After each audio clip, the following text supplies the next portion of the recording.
1986년 11월 어느 날 미국 애리조나주에 거주하는 한 보석상이 우연히 돌멩이 전시관에 들렀다가 깜짝 놀라고 말았습니다. 왜 그랬을까요? 15달러짜리 가격표가 붙어있는 그 돌멩이가 자신의 그 눈으로 보기에는 틀림없이 사파이어 원석이었다는 것이죠.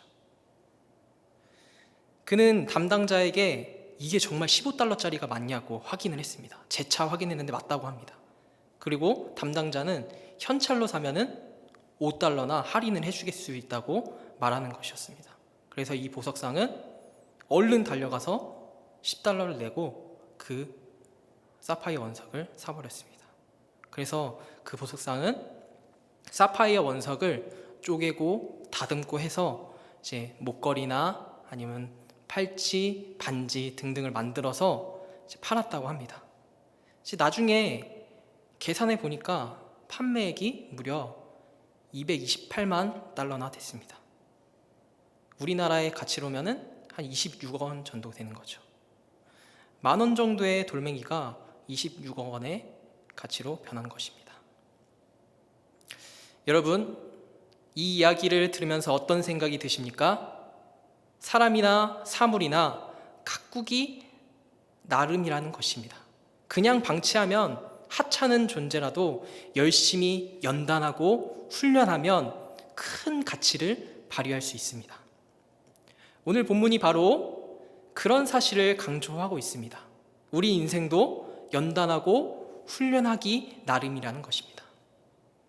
포스트 코로나 시대에 거리두기 4단계 정신이 없습니다. 그러나 하나님의 백성으로서 연단하고 훈련하면은 더 풍성하고 아름다운 인생, 하나님 영광 올려드릴 수 있는 그런 삶을 살아갈 수 있습니다. 오늘 디모데전서 본문은 목회 서신입니다. 사도 바울이 이제 믿음의 아들 디모데에게 권면하는 그런 편지입니다. 그런데 오늘 본문을 통하여서 주목할 수 있는 것은 바울이 디모데에게 성도답게 경건한 생활을 해라 라는 권면을 하고 있는 것입니다. 그러나 경건한 생활은 저절로 되는 것이 아니죠. 그렇기에 바울은 디모데에게 경건에 이르기를 연단해라 이렇게 말씀을 전합니다.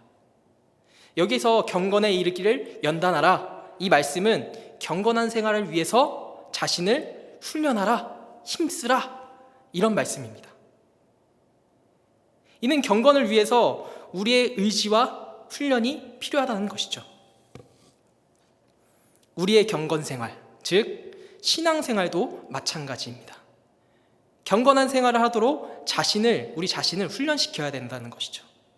당시 대부분의 사람들은 경건 생활을 통해서 자기 자신을 훈련했습니다. 마치 운동선수나 연주가와 같이 자신을 훈련한 것처럼요. 오늘 본문에서 바울은 믿음의 아들 디모데에게 그리스도 예수의 좋은 일꾼이 되기 위해서 경건에 이르기를 연단하라, 힘쓰라 라고 아주 명료하게, 확실하게 권면하고 있는 것입니다. 그렇다면 오늘 여러분들의 신앙의 삶을 한번 돌이켜 보십시오. 여러분은 지금 얼마나 경건에 힘을 쏟고 있습니까? 포스트 코로나 시대입니다. 오늘날 경건을 지키기는 더욱더 쉽지 않아졌습니다. 신앙생활의 기본인 예배조차도 제한적이 되어버렸습니다. 온라인으로 예배를 드리려고 하면요, 더 많은 에너지가 필요한 것 같아요. 더 집중하기 위해서 그 에너지를 쏟아야 합니다. 그래야 예배를 드릴 수 있어요. 이런 상황 가운데서도 우리의 경건생활, 신앙생활도 훈련이 있어야 된다는 것이죠. 우리가 하나님 백성답게 살려면 경건에 이르기를 힘써야 합니다. 이러한 측면에서 바울의 믿음의 아들인 그 디모데에게 경건에 이르기를 힘쓰라, 연단하라 권면하고 있는 것입니다. 그렇다면 경건이란 무엇이고 어떻게 경건에 이를 수 있는지 오늘 말씀을 통해서 대해서 같이 한번 살펴보시기 원합니다. 첫 번째로는요, 자신을 연단합니다. 7절을 같이 한번 보겠습니다. 같이 한번 읽어볼까요? 망령되고 허탄한 신화를 버리고 경건에 이르도록 내 자신을 연단하라. 아멘. 여기서 경건이란 무엇입니까? 유명한 경건주의자인 윌리엄 로우는 하나님께 드려지고 바쳐진 삶이라고 이야기했습니다. 그러면 성경에서는 경건을 무엇이라고 정의하고 있습니까? 성경에서 말씀하시는 경건은 이제 헬라어로 보면은 유세베이아라고 이렇게 나와 있는데요. 여기에서 유는 좋은, 세베이아는 두려움, 이런 단어들의 합성어입니다. 따라서 경건이라는 것은요, 좋은 두려움, 바람직한 두려움, 이렇게 해석될 수 있겠죠. 그러므로 경건이란 이제 공포에 막 시달려서 사로잡힌 상태를 가리키지 않습니다. 이것은 우리가 하나님 앞에 서 있는 것을, 하나님 임재 앞에 서 있다는 것을 말합니다. 즉 경건은 성도의 신앙생활의 태도를 말하고 있습니다. 경건은 어떤 이상이나 어떤 이념이나 개념이 아니라 하나의 생활 태도, 즉 생활 습관을 이야기하는 것입니다. 다시 말하면 창조주 하나님, 택하신 백성을 구원하시는 하나님을 경외하는 것이고 하나님의 은혜와 사랑에 대한 감사와 감격의 모습을 뜻하는 것이죠. 진정한 경건은 하나님을 경외하며 그 은혜에 감사하는 모습인 것입니다. 경건은 그리스도인들이 신앙생활을 하는 데 있어서 정말 중요한 덕목입니다. 덕목은 흔히 하나님의 은혜로 말미암아 고정된 그런 습관으로 생각할 수 있죠. 또 다른 한편으로는 덕목은 인격을 형성하는 그런 어떤 내용이나 의미 이런 것과 같아 할 수 있습니다. 그렇게 사용되기도 합니다. 그래서 우리는 경건하려면은 먼저 무엇을 해야 되느냐? 먼저 영과 진리로 하나님을 예배하는 것입니다. 왜 예배가 경건에 이르게 합니까? 예배는 신앙생활에서 가장 기본적인 기초이기 때문입니다. 예배를 통해서 그리스도의 그 구속의 은혜를 경험하고 하나님을 만날 수 있기 때문입니다. 하나님을 만나면 우리는 거룩해질 수밖에 없어요. 왜죠? 하나님께서 그렇게 약속하셨잖아요. 내가 거룩하니 너희도 거룩해라. 믿음의 조상인 아브라함은 예배드리는 것을 무엇보다도 귀하게 여겼어요. 그는 가는 곳곳마다 제단을 쌓고 하나님께 예배를 드리고 그렇게 했어요. 습관이 되어 있는 거죠. 당연한 거예요. 사랑하는 주님의 성도 여러분, 포스트 코로나 시대에 주일 예배를 꼭 잘 드리시길 바랍니다. 아무래도 현장이 아니면 예배에 집중하기가 쉽지가 않아요. 저도 이제 온라인으로 이렇게 해보니까 집중하기가 쉽지가 않아요. 특히 스마트폰 하면은 딴짓하게 되고 그렇게 되더라고요. 그러나 경건 예배를 드리려면은 주일 예배를 거룩하게 지켜야 합니다. 왜냐하면요, 예배는 그리스도인들의 가장 기본적인 경건 생활이기 때문이죠. 그러면 구체적으로 어떻게 경건의 연단을 할 수 있습니까? 이미 다 잘 알고 계시는 요소들이겠지만 방금 전에 제가 말씀드린 예배도 그 요소에 포함되겠고요. 말씀 읽기, 말씀 묵상, 기도, 순종 등등등 이런 것들을 계속 반복하면 됩니다. 단순하게 보면은 되게 간단하죠?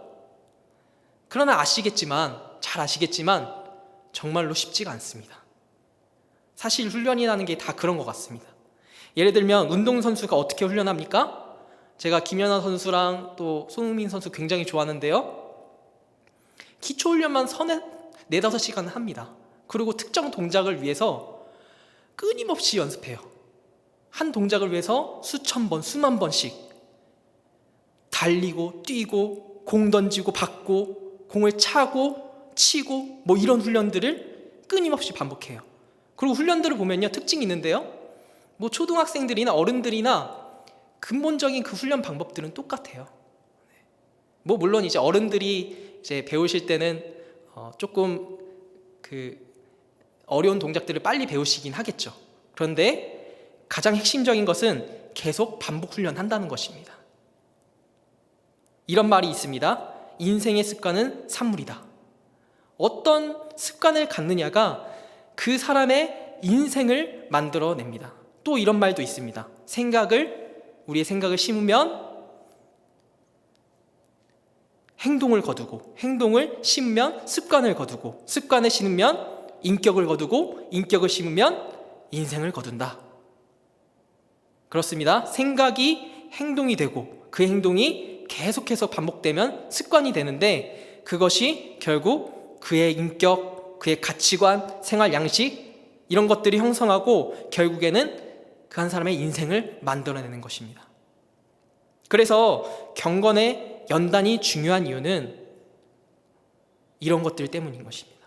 또 중요한 것이 있는데요, 경건의 연단이 중요한 것은 유익하기 때문입니다.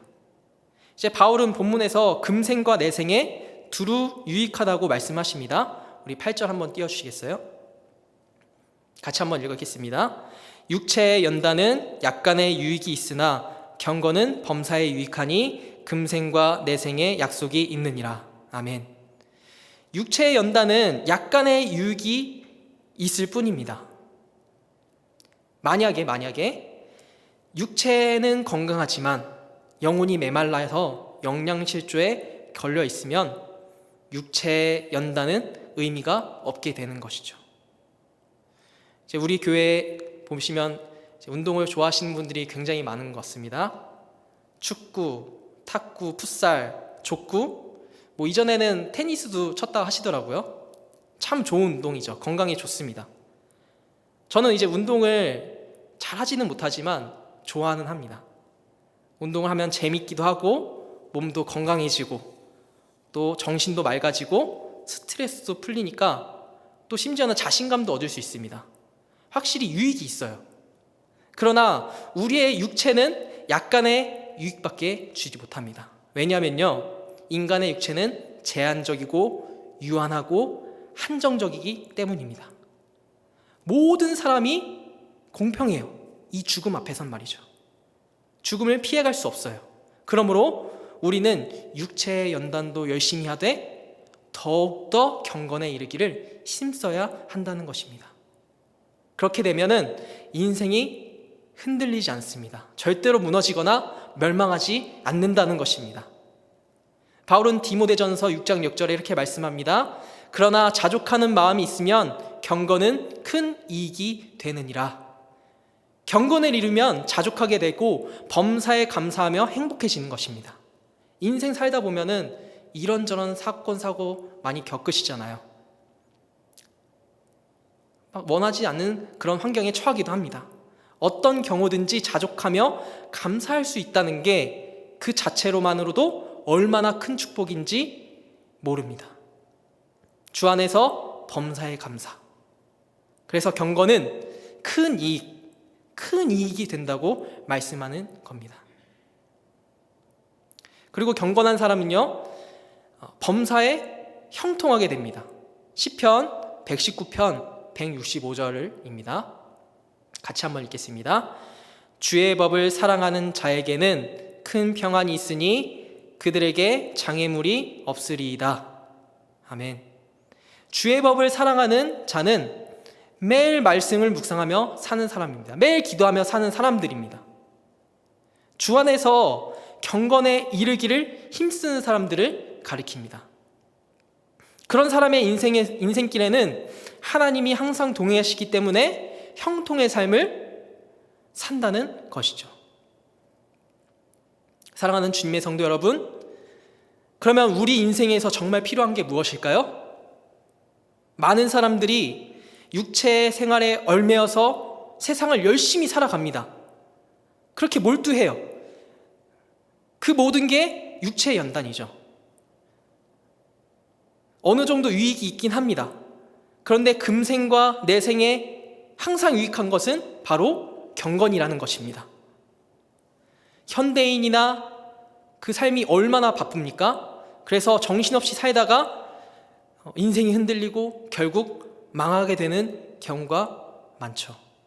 다행히 저와 여러분들은 예수님을 만났습니다. 하나님의 자녀입니다. 하나님의 백성입니다. 경건의 중요성을 알았습니다.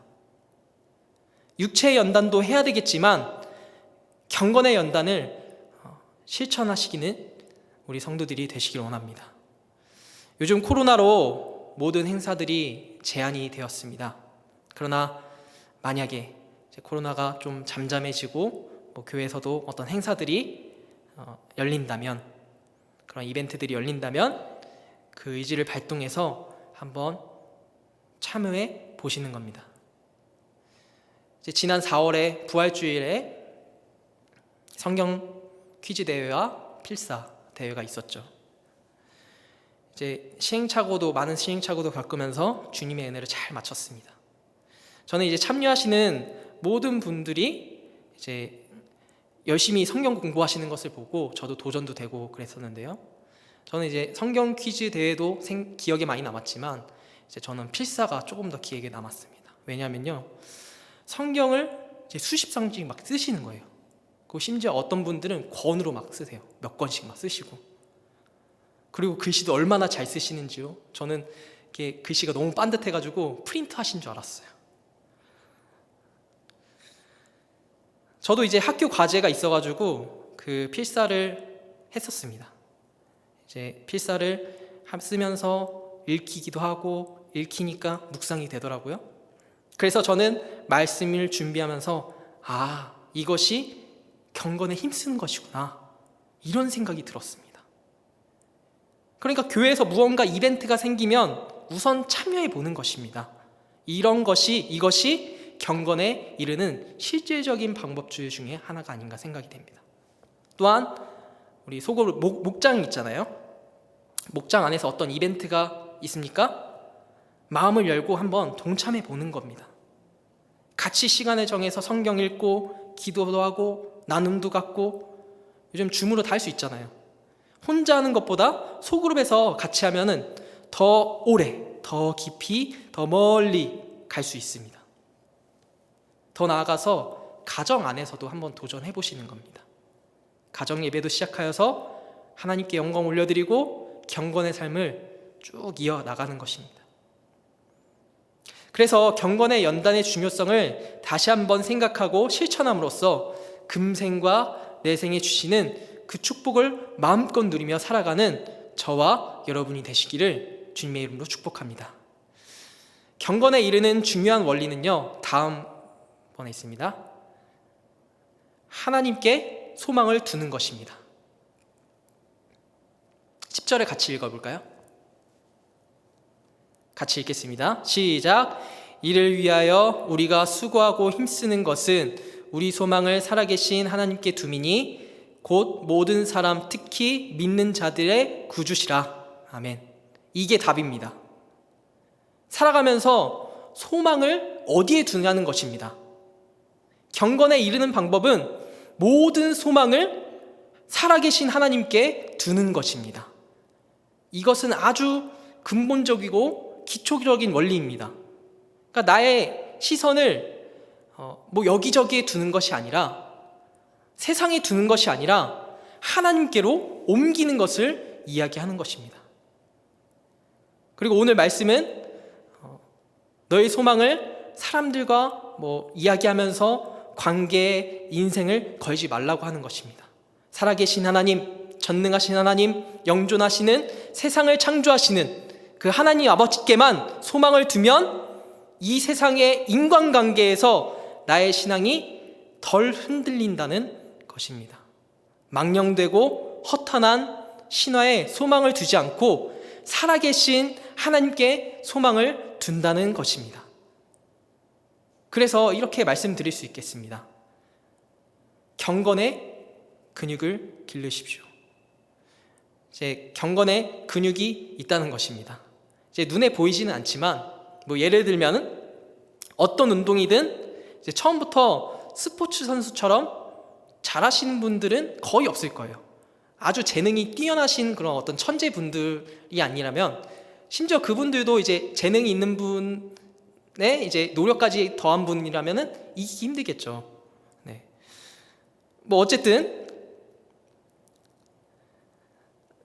계속 기본 동작을 반복해서 배우고 연습하고 훈련한 후에 그 기술들을 배우죠. 이제 제가 기억에 남는 것은요, 개인적인 얘기를 해서 죄송합니다. 제가 잠깐 수영을 배운 적이 있습니다.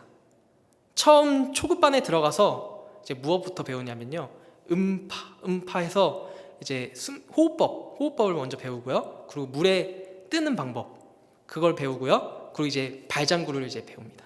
그래야 좀 익숙해지면 기판을 잡고 그 레일을 이제 왔다 갔다 거리는 그런 훈련들을 합니다. 그것도 이제 익숙해지면 자유형도 배우고, 그 다음 배영도 배우고, 그 다음에 평영도 배웁니다. 이제 평영을 하는데요, 평영이 뭐냐면요, 그 개구리 수영 있잖아요.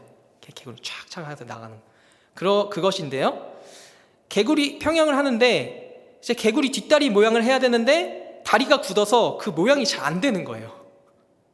어쩔 때는 막 쥐가 나더라고요. 그래서 잠시 쉬면서 이제 옆에 중급반이랑 고급반도 그게 수업하고 있었는데 그것을 이제 슬쩍 구경을 했습니다.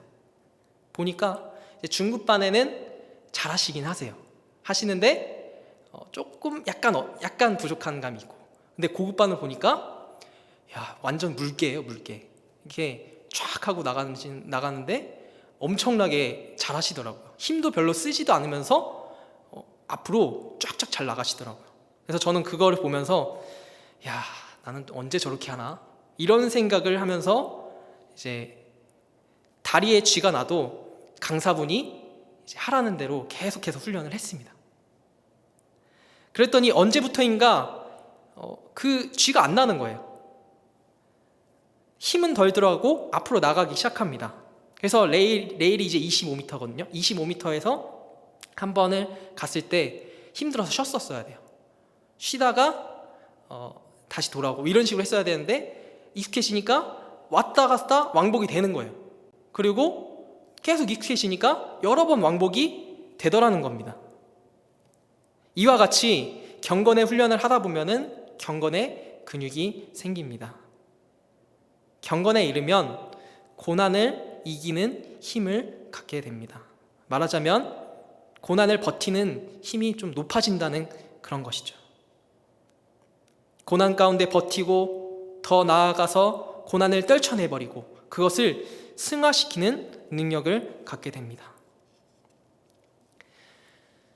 많은 분들이 이미 경건 생활을 하고 계시거나 또 경건 생활을 하시다가 뜨문뜨문 이제 마음이 식어져서 더디하신 분도 계실 겁니다. 왜냐하면 의지를 발동해서 경건 생활을 시작했지만 무엇이 문제죠? 직장에 치이고 사업에 치이고 가정에 치이고 심지어는 코로나에 치이고, 그러다 보니까 성경을 매일 읽다가도 못 읽는 경우가 있어요.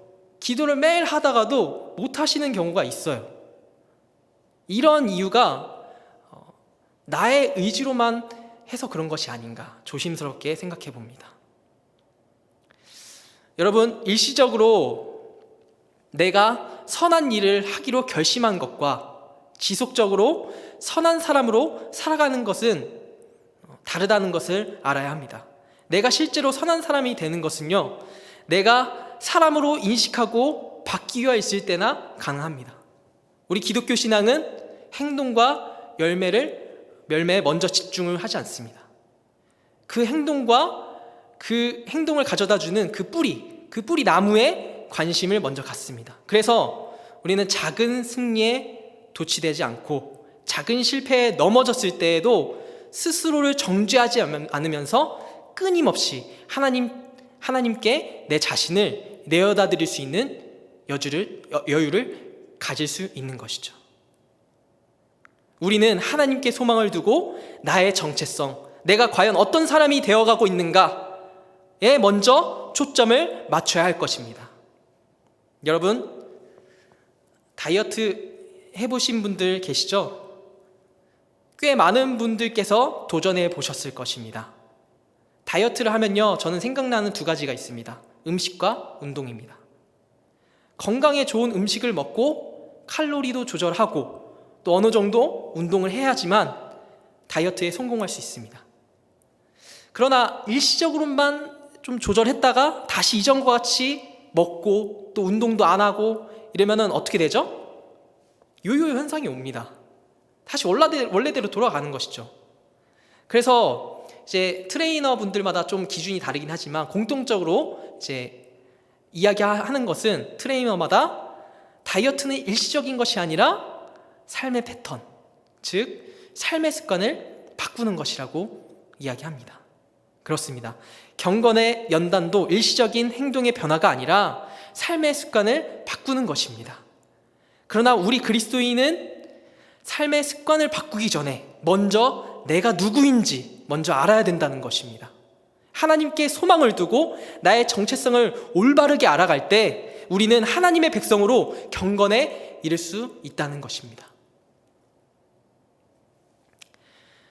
마지막 경건에 이르는 방법은요, 세 번째입니다. 그리스도 예수의 좋은 일꾼이 되는 것입니다. 6절입니다. 우리 6절 같이 한번 읽어보겠습니다. 시작. 내가 이것으로 형제를 깨우치면 그리스도 예수의 좋은 일꾼이 되어 믿음의 말씀과 내가 따르는 좋은 교훈으로 양육을 받으리라.